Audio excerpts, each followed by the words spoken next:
In the first place, I want to say a word of welcome and introduce you to, if you don't already know of them, to three of our seminarians who are here this morning.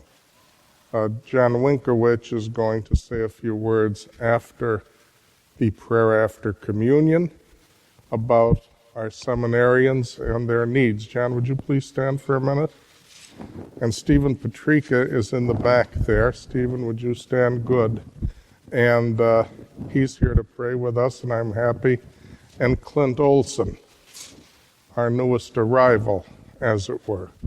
Dr. Clint Olson. He's a medical doctor who's leaving that to follow Jesus. So these things are all very inspiring to me. And I've had a terrific week being inspired by the seminarians. So I thank the Lord, I thank them, and I thank all of you for your prayers and your Eucharistic adoration that bring them around here. So thank you very much. That's the first point. The second point is simply about the readings. Now, we see Elijah in that first reading say to the Lord, "Let me die," as the Lord continues to give him bread. And in the end, he doesn't die. He gets up and he races to the mountain of God, Horeb. That is, the bread, the living bread, is the living bread. It gives him life. When he wants to die, that bread gives him life. And of course, we find out in the gospel that Jesus is the real bread, who doesn't give life for the journey to Mount Horeb, but he gives life for all eternity. And I think part of our prayerfulness as we approach communion should be that. I am coming forward to receive the Eucharist, to eat the bread that is for eternity. When I come up the aisle to receive communion, I am walking toward eternity. How would I walk there? And you all do this very well, but I would hope that you would tell others, your friends, your neighbors, your colleagues at work, that the way in which communion is received tells me and tells all of us, is someone walking toward heaven? Is someone walking toward eternity when they come up? Or are they taking some kind of another leisurely stroll, greeting their friends along the way or whatever? You don't do it, but there are those who do. And you're part of the solution to help with the spread of very reverent reception of the Holy Eucharist. That just simple coming up to communion is a journey that leads to heaven. And how should we participate in that journey? You already do very well, but I really need you to help me to teach others. So thank you for that. The third point, and I just have to say this now because things are only going to heat up. I think every true Wisconsinite today is proud that our Catholic friend from this diocese, Paul Ryan, is the candidate for the vice presidency of the United States. I think whether anybody agrees with him or not, every Wisconsinite should be proud. Wisconsin is really being taken very serious nationally, and it's because of the gifts of people like Paul Ryan that that's happening. And we should be proud of that, whether we agree with him or whether we don't. It's going to happen probably before too long that once again, Congressman Vice Presidential candidate Paul Ryan will be attacked for being a bad Catholic because he's against the poor. He wants to push Granny off the cliff. He rejects Catholic social teaching. That's going to happen. And I'm probably going to get pulled into it, and it probably is not going to be fun. I'm betting that it's not going to be fun.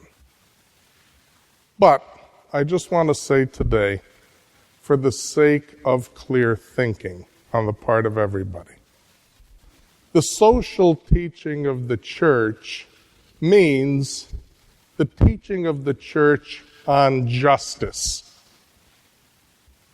Nobody has ever been able to explain to me how social justice is different from justice itself. So the social teaching of the church is the teaching of the church about justice. And the teaching of the church about justice begins with the language of creation, the ecology of human nature, what we used to call the natural law. So the church teaching on justice has foundational principles. Human life is sacred from conception until natural death. That's the law of human reason. It's not a Catholic belief like you got to go to Mass on Sunday. Reason doesn't teach people to go to Mass on Sunday. Reason does teach people that human life is sacred from conception until natural death. Reason also teaches people that marriage is one husband, one wife, one lifetime, with openness to children. The natural law also teaches, the law of reason, that violence is irrational. The natural law also teaches that there is a right to private property.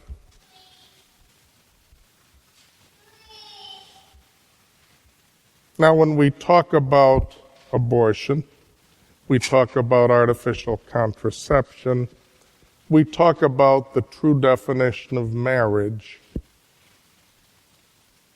The opposite of all of those is intrinsically evil.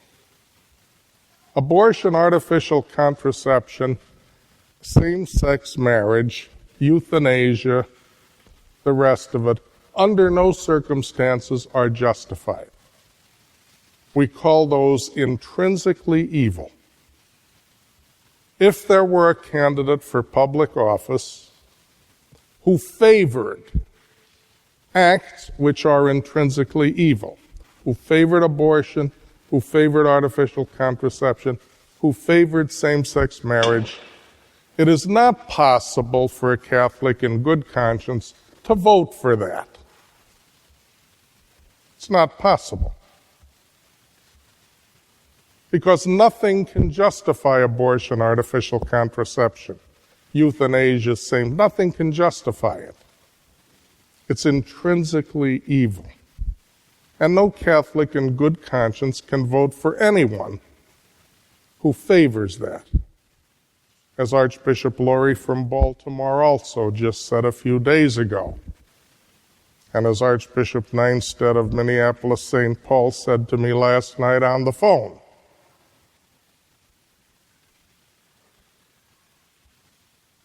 So, the justice teaching of the church continues into areas like poverty and what kind of a budget we should have that would best eliminate poverty, what kind of unemployment is tolerable. Those are questions of justice. But they're very different from the ones that deal with intrinsic evil. Very different from those that deal with things that can never be justified.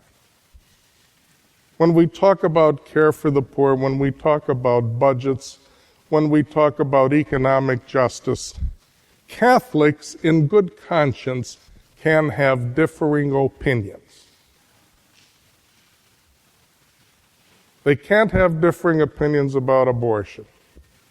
They can't have differing opinions about same-sex marriage, if they're really Catholic. But they can have differing opinions about poverty issues, economic issues, budgetary issues. They can have differing opinions and still be in good conscience. So we have to be very careful when we look at different candidates. What makes a candidate a bad Catholic? Promoting abortion? Yes. Promoting euthanasia, same-sex marriage, artificial contraception? Yes. A particular budgetary plan approach? Not necessarily. A particular approach to economic justice? That doesn't necessarily make one a bad Catholic.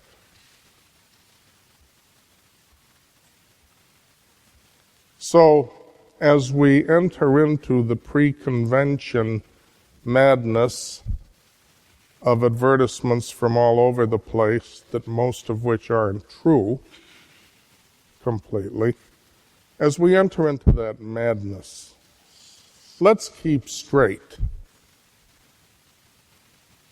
how our Catholic principles work to choose the candidate for whom we vote. And as has been said by many, many people in this election season, the votes of us Catholics on November the 6th will be counted in eternity. Praise be Jesus Christ.